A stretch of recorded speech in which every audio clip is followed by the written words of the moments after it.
Nahmaduhu wa nusalli ala rasulihil karim. Salam sejahtera Musi Kitab, Presiden dan pimpinan, rakan-rakan yang saya muliakan. Alhamdulillah kita telah mendengar hujah pimpinan, maklum balas cadangan dan teguran perwakilan, dan seperti biasa izinkan saya berikan sedikit rumusan. Kita catat kemenangan. Pendirian kita harus tegas, jelas, dan tuntas. Bukan setakat kita peroleh 51% undi popular. Memang pimpinan UMNO jawab, kerana ada ketika dalam kes pilihan raya Presiden Amerika di mana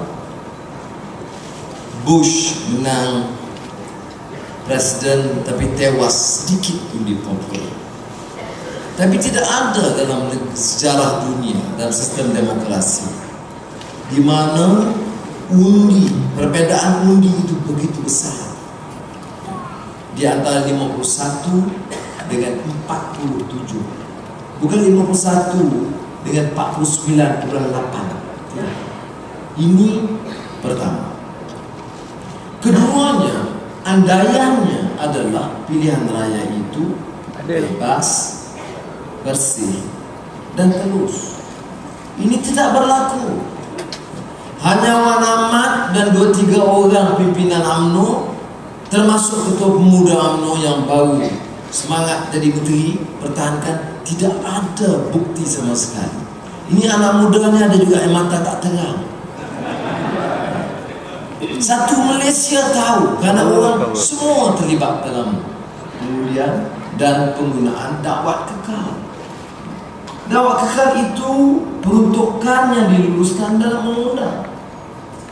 Ini tuntutan bersih. Ini kemudian tuntutan panel ahli parlimen yang diwakili oleh Pakatan Rakyat. Saudara Azmi mewakili keadilan dalam panel, dan ini dijanji oleh SPR, tidak juga ditunaikan. Jadi dia melanggar, dia boleh buat helak kerana memang ini penipu. Saya nak ulang di secara resmi, memang SPR, terutama pengurusi dan timbalan pengurusinya, Wan Ahmad memang penipu dan perokok. Mana mungkin seorang boleh jawab secara begitu? Tidak bertanggung jawab, melepaskan batu di tangan, tak kocak, tak campur, tak itu, tak ini. Apa? Kamu diberi amanah, maknanya apa? Kamu tak layak, maknanya apa? Incompetent, maknanya kalau dah incompetent, tak layak, menyebabkan jutaan orang tertipu. Kamu harus ada maruah sedikit dan letak jawatan sekarang. Jadi sebab itu sudah, yang lain sudah tahu semua. Beberapa kes dari Sabah, balik pulau, beberapa kawasan, termasuk kawasan-kawasan yang kita menang. Ada orang tanya, Anwar, kalau kamu bangkitkan di kawasan kita menang, ada kemungkinan ada pilihan raya semula? Saya kata kita sedia.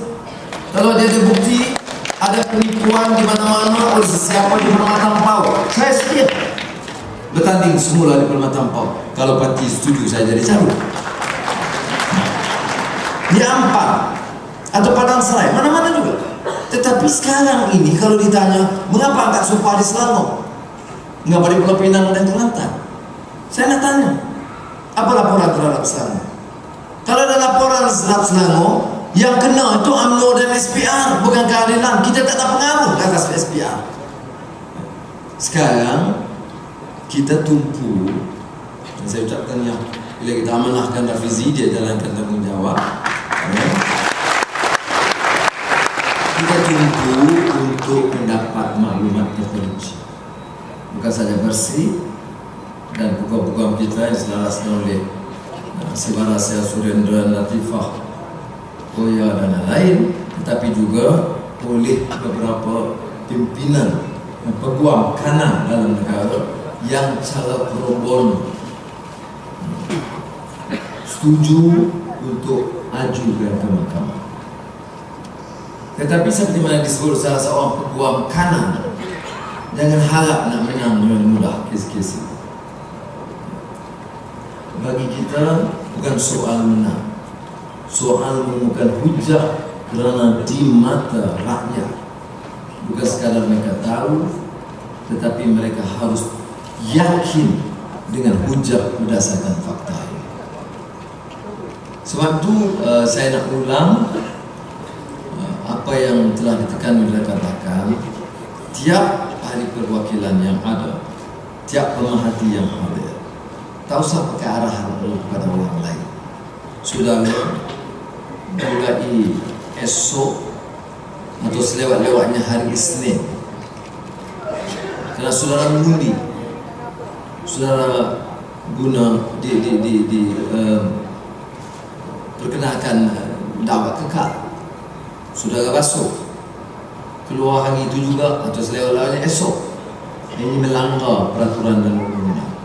Ada format, tak ada sebab mana-mana pimpinan di mana peringkat yang melalui proses itu yang tidak buat laporan polis selewatnya hari Isnin untuk menyatakan bahawa saya mengundi, dan setelah pulang beberapa jam kemudian atau sehari kemudian hilang kesan dawat hitam dan laporan polis dibuat.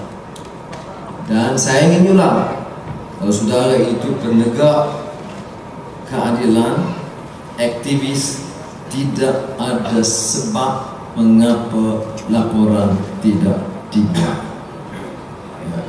Melainkan ada kes di mana memang dakwah kekal 7 hari. Itu tak payah buat laporan.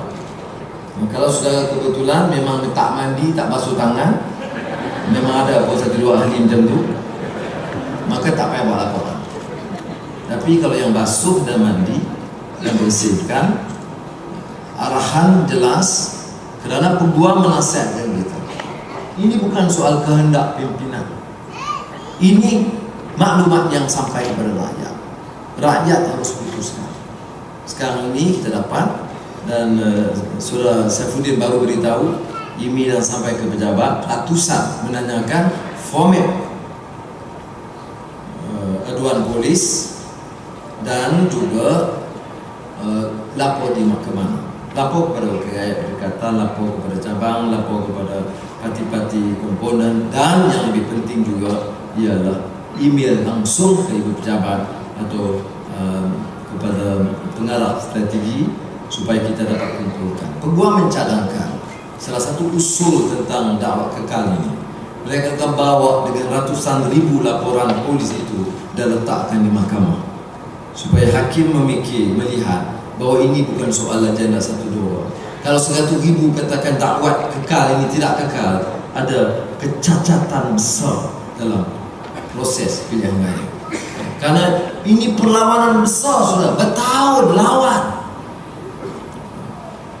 ramai dipukul, ramai masuk lokap, berimpun tengah panah, hanya nak minta dakwah kekal. Akhirnya style pimpinan negara kita Datuk Seri Najib, dia setuju dengan pengetahuan bahawa ada penipuan, dia kecoh ini